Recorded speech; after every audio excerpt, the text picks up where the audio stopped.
Eh bien salut tout le monde, c'est AZK, ça fait déjà un peu plus d'une semaine que Multichain sont dans la tourmente, il commence à y avoir de nouvelles choses, de nouveaux cadavres qui sortent du placard comme on dit.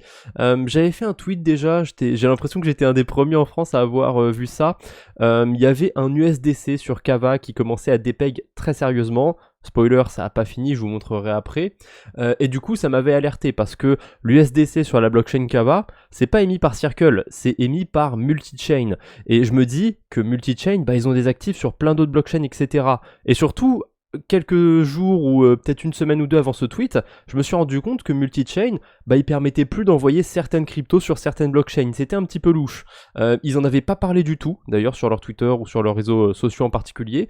Genre, je crois, 2 jours après mon tweet, là, donc le 26 mai, ils ont fait un tweet du style « Ouais, on a un souci avec le routeur 2, donc on a dû désactiver l'accès temporaire à certaines blockchains. On a eu des rumeurs aussi comme quoi une partie de l'équipe a été arrêtée en Chine. Et là, récemment, c'est encore mieux. On a le CEO de Multichain qui est injoignable. Bah, super. Le routeur 5, donc le bridge qui sert à passer sur certaines blockchains, on peut les voir en dessous, elles sont listées, hein. Cakechain, PublicMint, DinoChain, alors la plupart je les connais même pas, mais Cakechain c'est un petit peu connu a priori, il y a quelques gens qui ont des billes là-dessus, donc c'est quelque chose. Redlight aussi j'ai l'impression, il y a 2-3 gens qui en parlaient.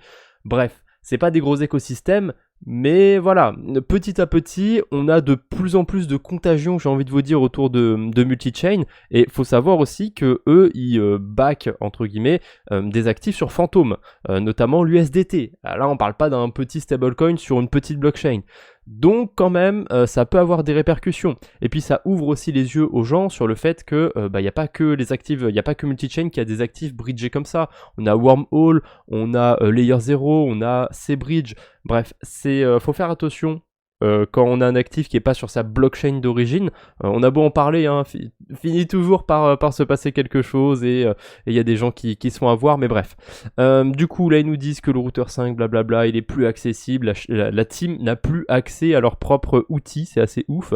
A priori, il y a quoi? Il y a que le CEO qui avait accès à ça. Franchement, ça commence à sentir très mauvais du côté de Multichain. C'est pour ça que si vous suivez mon aventure sur ma chaîne principale, j'ai une série de vidéos où je fais évoluer un portefeuille, hein, c'est celui-là, et je suis sorti entièrement de Phantom. Alors on voit qu'il me reste 3$, mais c'est du Phantom j'imagine. Non, du Phantom et des tokens à la con. Ça je garde toujours un peu de Phantom pour payer les frais. On sait jamais si je reviens un jour sur cet écosystème, même si là je suis pas très sûr avec la tourmente sur Multichain, etc. On verra bien. Du coup, je parlais de l'USDC sur Kava. La situation s'arrange pas du tout. C'est même de pire en pire. Regardez, ça fait que descendre. On est à 50 centimes à peu près. Je pense qu'on n'est pas prêt de revoir le bridge s'ouvrir. Alors, il y a des gens qui parlent de potentiellement jouer un coup d'arbitrage. Moi, j'essaierai même pas. Honnêtement, j'ai un peu les mêmes sensations que quand il y avait Celsius et FTX. Ça sent pas bon. Alors là, on est quand même sur un cas différent parce qu'on parle de DeFi, etc. Mais voilà, il y a toujours une notion de centralisation même sur la finance décentralisée. C'est un petit peu ironique, mais là on s'en rend bien compte en fait quand on a des événements de marché comme ça. Il y a plein de cryptos qui sont backés par Multichain. Si Multichain il se pète la gueule, il emporte certains écosystèmes avec lui.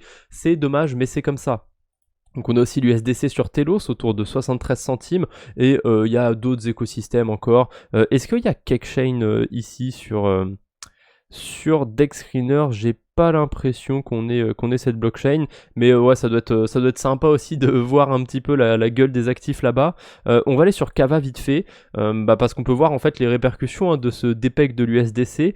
On peut voir que le Bitcoin il est autour de 25 000$ là-bas, alors qu'il est autour de 27 000 au moment où je fais la vidéo. BTC 26 800, ouais voilà, on va dire autour de 27 000, hein, pas très loin. A priori, regardez, il y a aussi sur cette blockchain là que ça a l'air dépeg, 25 850$, ça m'a pas l'air très normal. Bref. Sur Kava, on a quoi d'autre? Un Ether en dessous des 1700$. En ce moment, il est au-dessus de ça, hein. Je crois qu'il est encore à 1850, peut-être un peu moins. Non, 1850$ à peu près. Et on a un Bifi aussi, ça me termine à 800$. Alors pourquoi Ether, Bitcoin, ils sont en dessous de leur prix et Bifi, il est au-dessus? Tout simplement parce qu'on peut plus non plus bridger de l'Ether, du Bitcoin depuis la blockchain Kava, hein. C'était aussi supporté par Multichain. Et d'ailleurs, on a du BTC BTC, de l'ETH sur plein de petits écosystèmes. C'est pas des petites cryptos hein, que Multichain backait, hein. C'était du BTC, de l'ETH, des stablecoins. Il y a aussi des petites cryptos, mais quand même, c'est assez grave. Le Bifi, du coup, lui, on peut toujours le bridger sur Multichain. Hein. Ironiquement, le bridge fonctionne toujours bien. Vous pouvez l'utiliser. En fait, le gros risque avec Multichain, c'est les actifs qui sont backés par ce dernier. Sinon, utiliser le protocole, a priori, il n'y a pas de souci. Moi encore cette semaine, je l'ai utilisé, donc ça va. Jusque-là, sur ça, je m'inquiète pas trop. Du coup, ouais, le Bifi, 800 $, alors qu'il vaut à peu près 2 fois moins. Hein. On va vérifier en direct live. Je crois qu'il vaut 420 $, 414. J'étais pas très loin. Et on est sur du 800 $ sur Kava. C'est assez exceptionnel. Alors non, il n'y a pas d'arbitrage magique, hein, parce qu'en fait, vous allez le vendre à 800 $, mais vous allez récupérer des USDC. Et les USDC sur cet écosystème, on le voit bien, ça vaut 50 centimes, c'est pas terrible. Voilà, du coup, moi, il y a un autre truc, pour revenir vite fait un peu à mon portefeuille de la chaîne YouTube, il y a un autre truc qui est à risque selon moi, c'est ma pool sur Moonbeam. Je suis sur la blockchain Moonbeam et j'avais déposé des mailles là-bas.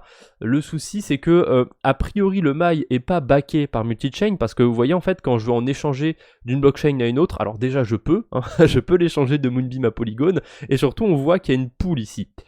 Donc, a priori, le mail, on peut peut-être le passer sur d'autres protocoles, je suis pas sûr, mais théoriquement, on pourrait. Théoriquement, on pourrait, quand c'est comme ça. En gros, quand il y a une pool comme ça sur Multichain, ça veut dire que c'est pas eux qui back la crypto qui est derrière. On va prendre le Bifi par exemple. Hop, le Bifi de Bifi Finance.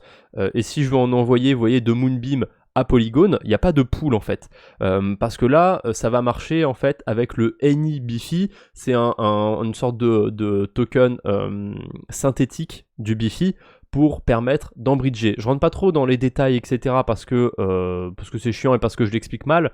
Mais en gros, là, on a un risque du coup d'avoir du Bifi sur certains écosystèmes. Moi, je vous conseille d'en avoir plutôt sur la Binance Smart Chain parce que c'est l'écosystème de base. Ou alors éventuellement sur les Layer 2 parce qu'il y a pas mal de liquidités là-bas. Donc ça devrait mieux se passer que sur des petites blockchains genre Moonbeam. Il y a Fuse, il y a quoi d'autre, Kanto. La UOB EcoChain, j'en parle même pas. Enfin voilà, si vous avez du Bifi ou des petits tokens comme ça sur des écosystèmes un petit peu éloignés, faites attention quand même, surtout si c'est backé par Multichain derrière. Voilà, c'est tout ce que j'avais à dire pour aujourd'hui. N'hésitez pas non plus à me rejoindre sur Twitter, @azkcrypto, vous avez le lien dans la description. Je vous embête pas plus, on se retrouve bientôt j'espère pour de meilleures nouvelles. Allez, salut tout le monde!